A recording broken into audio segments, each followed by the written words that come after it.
স্বাগত বন্ধুরা, মিনুর গপ্পসপ্পর চ্যানেলে আজ শোনাবো তারাশঙ্কর বন্দ্যোপাধ্যায়ের লেখা ছোট গল্প ডগি অ্যালসেশিয়ান নয়। ডগ মানে কুকুর, ডগি মানে একটি কুকুরের নাম, আর বয়ে শূন্য র ত আর দন্তন্য রতন। যে রতন মানে দামি পাথর, হীরা পান্না মণিমুক্তা, সে রতন অর্থাৎ রত্ন নয়। রতন মানে একটি ছেলে বা রতন নামে একটি ছেলে। ছেলে মানে নেহাত খোকা নয়, 19-20 বছরের হবে, কলেজে পড়ে, ইঞ্জিনিয়ার হবে, ভালো ক্রিকেট খেলে। সে একদিন কলেজ থেকে পড়ে না মাঠ থেকে খেলে ফিরছিল বাড়ি। হঠাৎ পথের মধ্যিখানে একজন লোক একটু আড়াল থেকে ডেকে বলল, বাবু। রতন ভুরু কুচকে বলল, কি? একটু অ্যালসেশিয়ানের বাচ্চা নিবেন? লোকটার দিকে তাকালো রতন। একজন হিন্দুস্তানি পাজামা কামিজ টুপি পরা, তার বগলে একটা কিছু কুই কুই শব্দ করছিল। বাবুর্চি টাবুর্চি হবে। লোকটার নাকে একটা আঁচিল। সে বলল, অ্যালসেশিয়ান? দেখি দূর, একে নেরি মনে হচ্ছে। নেহি বাবু, নেহি নেহি, নেরি নেহি, বহুত উঁচা জাতের অ্যালসেশিয়ানের বাচ্চা। ভালো অ্যালসেশিয়ান যখন ছোটা থাকে তখন এমনই থাকে বাবু। যত ভালো জাত হবে তত খারাপ দেখতে হবে ছোটার সময়। অবাক হয়ে রতন তার মুখের দিকে তাকিয়েছিল। তাই তো বটে, নেরি কুকুরের বাচ্চা যখন ছোট থাকে তখন মোটা সোটা নাদুস নুদুস থাকে, বড় হলেই হাড় জিরজিরে হয়। অ্যালসেশিয়ান ঠিক তার উল্টো। ঠিক কথা, নেড়ি চুরি করে খায়, বাঁধলে কাঁদে, রাস্তায় রাস্তায় ময়লা মাটি যা পায় চেটে বেড়ায়। অ্যালসেশিয়ান ঠিক তার উল্টো। লোকটা বলল, এর যেটা মা আছে সেটা খাস জার্মানির একটা কাউন্টের কুত্তার বাচ্চা। মাটা ছিল ফ্রান্সের, বাবার বাবাটা না সেটা ছিল যুদ্ধে সিপাহী কুকুর বাবু। হ্যাঁ, 4বার মেডেল পেয়েছিল বাবু। এটা আমার মনিবের কুত্তার বাচ্চা, 5টো বাচ্চা হয়েছে। বাবু হুকুম দিলেন, 2টো রেখে বাকি মেরে দে গরম জলে ফেলে। এটা বহু তেজি আছে, আমি পেয়ার ভি করি, তাই মারতে পারলাম না বাবুজি। ভারী লোভ হচ্ছিল রতনের।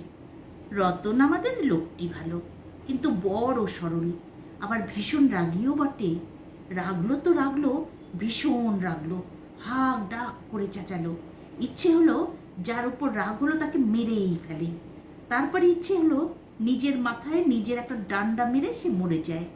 যার ফলে খুব দুঃখ হোক ওই লোকটার, যার সঙ্গে তার ঝগড়া হচ্ছে।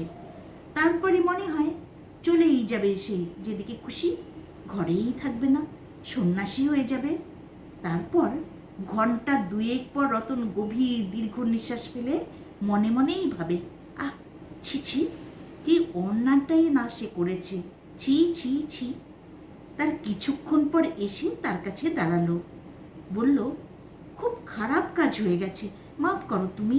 গুরুজন হলে হাত জোর করলো, ছোট হলে তাকে কোলে করলো, এই রকম লোক আরও আছে।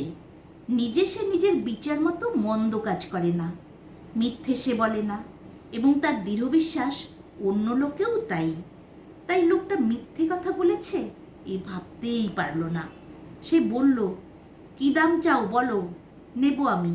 হ্যাঁ নেব, হ্যাঁ হ্যাঁ।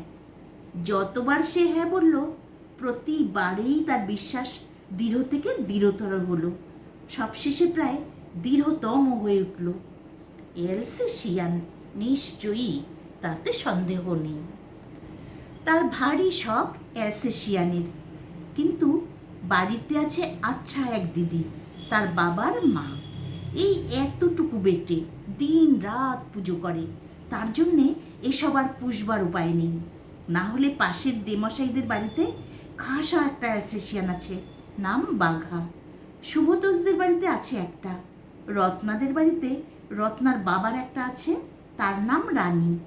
রানীর বার 2-3 বাচ্চা হলো, বিক্রি করে খুব সম্ভব বেশ টাকা পেয়েছে রানীর বাবা। সুকুমার ডাক্তারের একটা অ্যালসেশিয়ান আছে, নেই তাদের বাড়িতেই। তবু সে ভাবছিল, রতন ভাবছিল ডাক্তার ভট্টাচার্যের একটা অ্যালসেশিয়ানের কথা। খুব ভালো জাতের কুকুর ছিল সেটা। ডাক্তারখানায় ডাক্তারবাবুর পায়ের কাছে শুয়ে থাকত। একদিন সে তার বাবার সঙ্গে ডাক্তারখানায় গিয়েছিল। একজন এমনই হিন্দুস্তানি এসে সেলাম করে ডাক্তারবাবুর সামনে দাঁড়িয়েছিল। সেলাম ডাক্তারবাবু, কি পেহচানতে পারছেন? কে বলো তো? ততক্ষণে ডাক্তারবাবুর অ্যালসেশিয়ানটা উঠে একেবারে সামনের পা দুটো তার কাঁধে তুলে দিয়ে মুখ চাটতে লেগে গেছে। ডাক্তারবাবু হা হা করে উঠলেন, জন জন নাম নাম। জন নামল। মুখ ফিরিয়ে সবিনয়ে কাউ কাউ করে কিছু বলল। লোকটা তার গলা জড়িয়ে ধরে হেসে উঠল। ডাক্তারবাবু বললেন, কাটবে কাটবে, কামড়াবে। নেহি ডাক্তারবাবু, ও লোক বেইমান নেহি, ও আমাকে পেহচানে নিলে।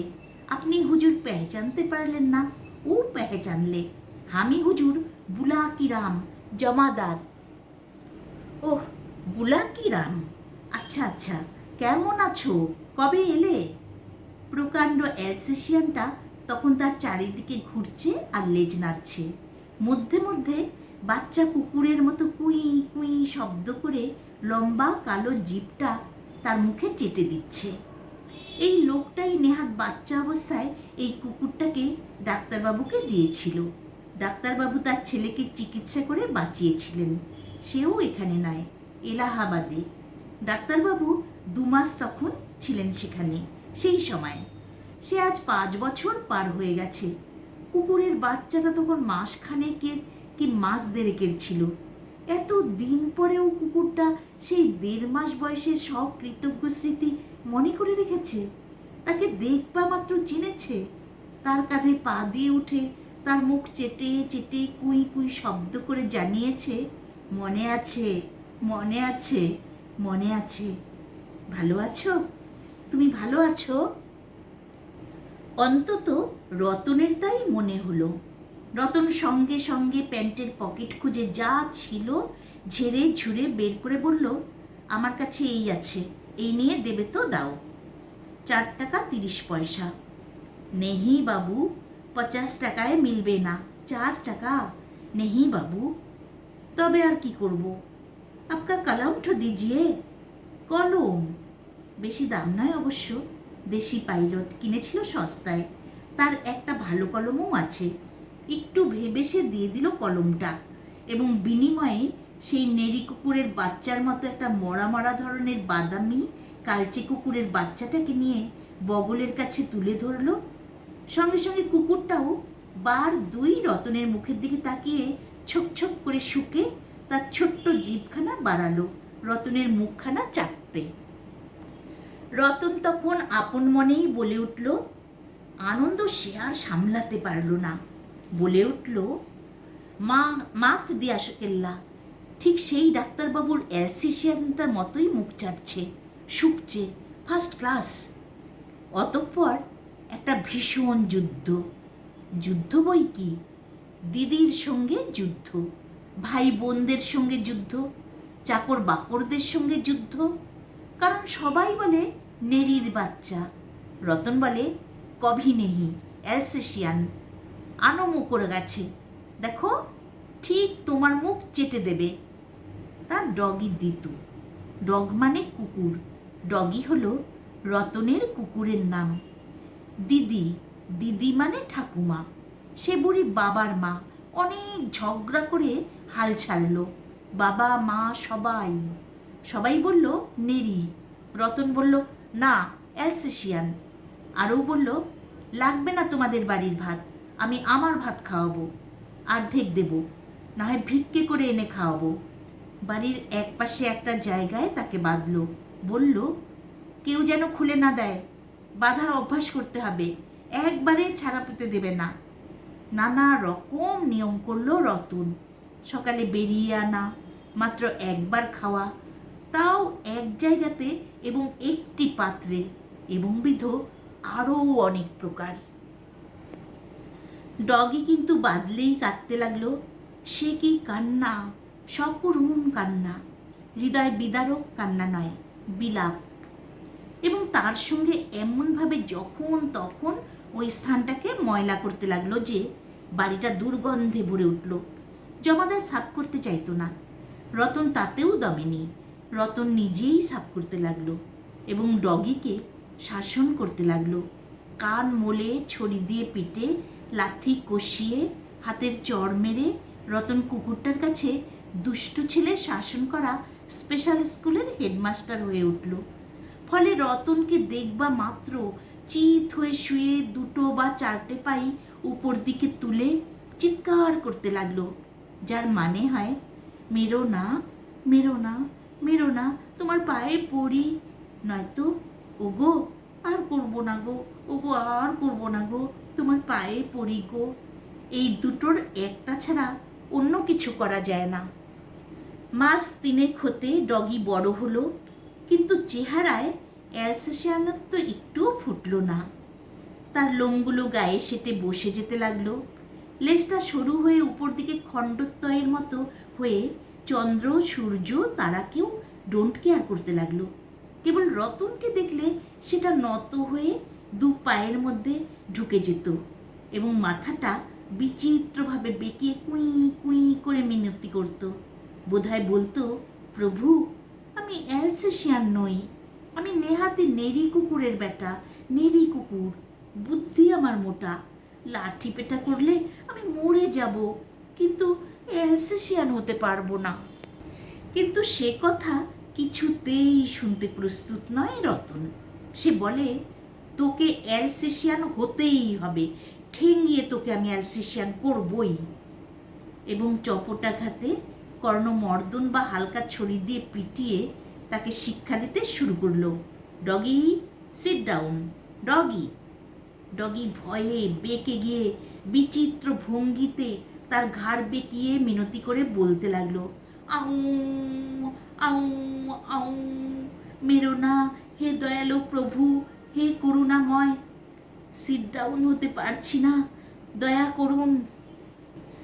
রতন অতঃপর তার সেই হালকা লিকলিকে বেদটা দিয়ে সব সব শব্দে পিটে তাকে বসাতে চেষ্টা করে, কিন্তু ডগি তখন না বসে একেবারে চিত হয়ে শুয়ে পড়ে চারখানি পা উপরের দিকে তুলে জোর পা করে মিনতি করে বলে, প্রভু, মেরে ফেলো, কেটে ফেলো, কিন্তু বসতে আমি পারছি না, কারণ বসলেই হয়তো আমি জাত হারিয়ে অ্যালসেশিয়ান হয়ে যাব।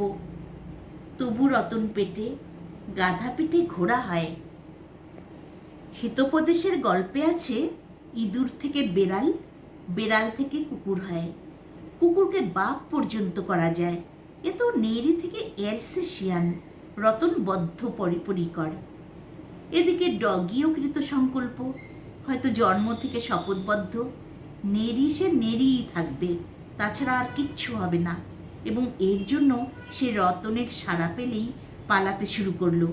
গন্ধ পেলেই সরে পড়তে লাগলো, খাটের তলায়, সিঁড়ির তলায়, ছাদের সিঁড়িতে, আর ফটকটা খোলা পেলে সোজা রাস্তায়। যত হাড় মাছের কাটা কুড়িয়ে কুড়িয়ে খেয়ে বেড়ায় এবং এটা ওটা সেটা চেটে চেটে বেড়ায়, শুকে শুকে বেড়ায়। তার উপর সঙ্গ হলো আরও 2টি নেরি কুকুর। রতনদের বাড়ি কলিকাতার উত্তর প্রান্তে।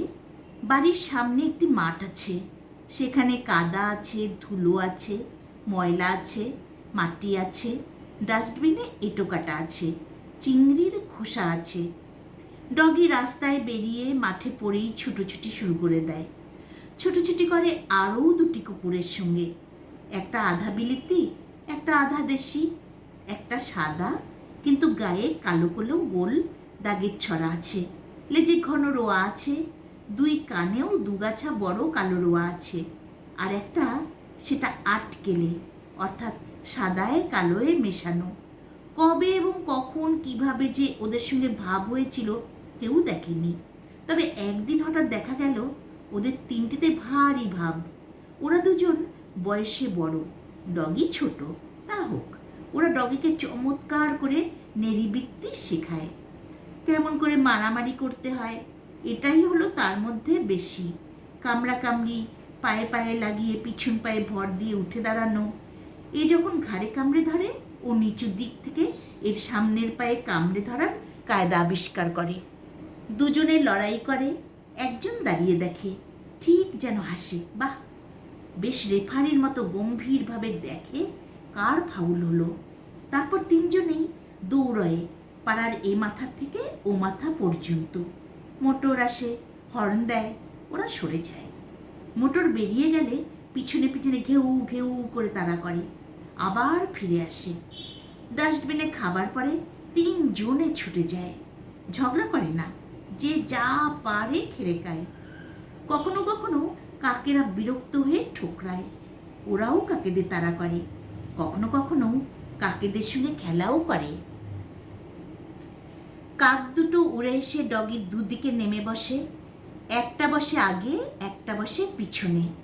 ডগি ঘাড় বেঁকিয়ে আর চোখে তাকিয়ে যখন সামনেরটাকে দেখে, তখন পিছনের কাকটা এসে ডগির লম্বা লেজটা ধরে টান মারে, এবং পিছনের দিকটার কাকটাকে যখন সে তাক করে, তখন সামনের কাকটা এসে মাথায় ঠোকরায়।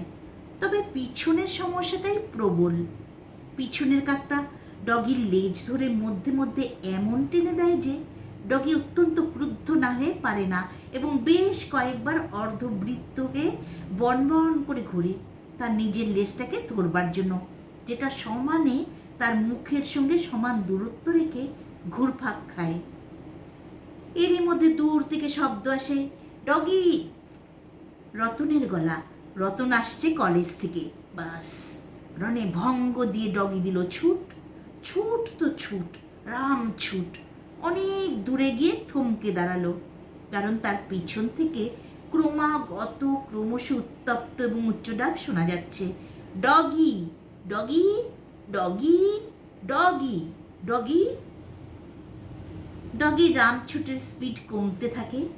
রামছুট স্পিড কমে লক্ষণ ছুট, তার থেকে ভরত ছুট, ভরত ছুট থেকে কৈকেয়ী ছুট, কৈকেয়ী ছুট থেকে মন্থরা ছুট।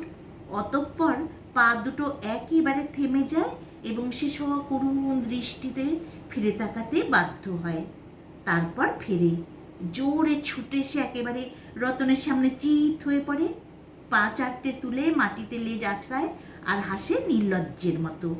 সম্ভবত বলে, দেখো প্রভু, দেখো কেমন আমি ছুটে পালাতে পালাতে থমকে দাঁড়ালাম, এবং কেমন এক ছুটে এসে তোমার কাছে লেজ নাড়ছি, দেখো। কিন্তু প্রভু রতন হলেন পাকা পোক্ত করা একটি ভবি। সে কোনো মতেই ভুলবার পাত্র নয়। বা হাতে ডগির একটি কর্ণ শক্ত হাতে চেপে ধরে হিড়হিড় করে টেনে বাড়িতে এনে ওই বেত্র দিয়ে নিদারুণ প্রহার দিয়ে ছেড়ে দেয়। ডগি প্রথম প্রথম তারস্বরে চেঁচাতো, আউ আউ আউ আ, অর্থাৎ গেলাম রে, মোলাম রে, বাবা রে, মা রে, মা মা। তাতে রতন বেশি চটে যেত এবং নির্দয়ভাবে পিটত। ডগি সেটা বুঝতে পেরেছে, নিশ্চয়ই বুঝতে পেরেছে, এবং মার খাবার পদ্ধতিটি আমূল পাল্টে নিয়ে এখন শুধু সকাতর দৃষ্টিতে তাকিয়ে পা চারখানাকে গুটিয়ে গাটিয়ে পড়ে পড়েই মার খায়। সাধ্যমতো চেঁচায় না, শুধু অসহ্য হলে অস্ফুট স্বরে উহ উহ করে, যার মানে হয় আর না, আর না, আর না, নয়তো মারুন মারুন, আরও মারুন। চেঁচায় না বলে রতন তাকে অল্পেই ছেড়ে দেয় এবং একটু পরে ঘরের দরজাটা বন্ধ করে দিয়ে ডগির সামনের পা দুটো ধরে তাকে খাড়া করে তুলে বলে, you are from some high family my doggy, why do you behave like a নেইরি ফ্যামিলি সান? উচ্চ বংশের সন্তান না হলে সান দেব না তোমাকে।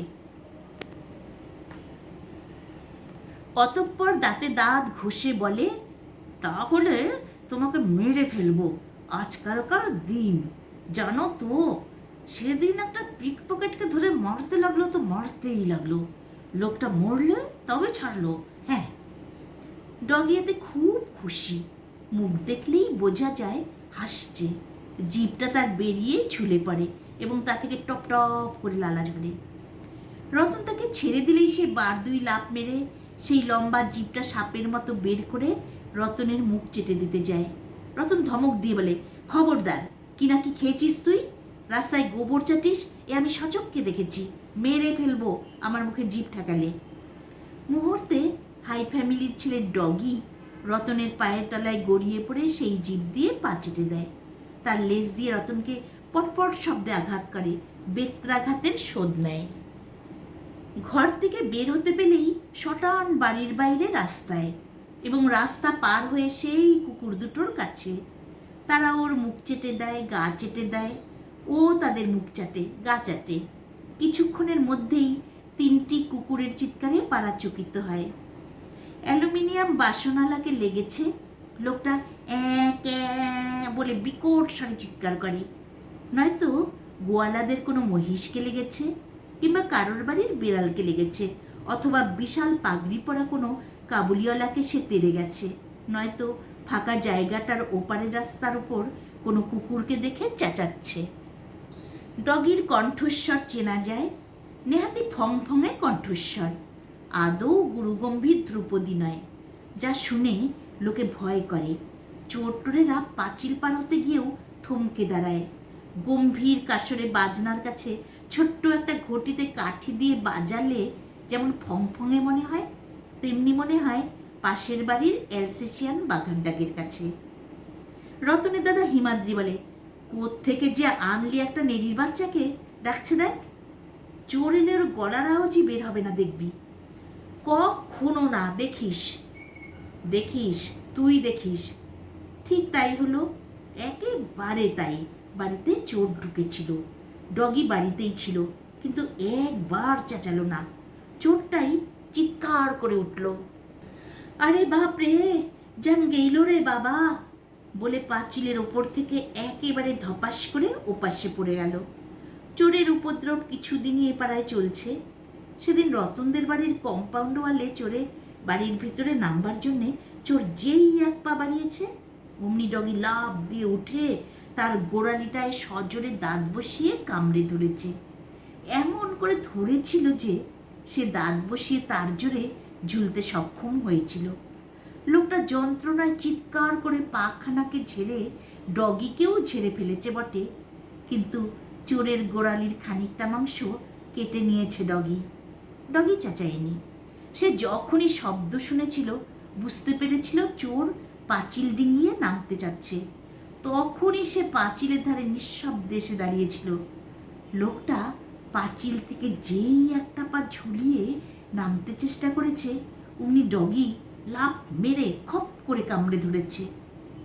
চোরটাই চেঁচামেচি করে লোক জাগিয়েছিল, এবং তাতেই ধরা পড়ল। ধরলে তাকে আরও 2 কুকুরে। তারা এমন চিৎকার করলো যে বিটের পুলিশ পর্যন্ত ছুটে এলো। চোরটা তখন দুদিকে 2 কুকুর।